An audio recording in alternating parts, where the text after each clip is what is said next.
Hello, welcome to EasyTechStudios. In this video, we will see how to build a Docker image.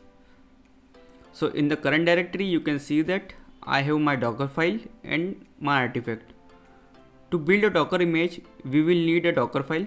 So here I am using Tomcat as a base image. In this Tomcat base image, I am copying my artifact into the document root. Yeah, that's it about Docker file.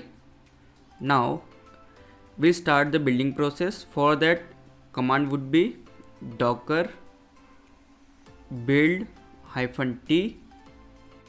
After that, provide your repository name :tag. So here this is my repository name. I'll paste it here, and after that I'm providing my tag, that is v1, and I'm putting dot here because Docker file is present in my current directory. Let's check the available images on our system. For that, execute command docker images. So here in the output you can see that our image is available with tag v1. Yeah, that's how you can build a Docker image with the help of Docker file.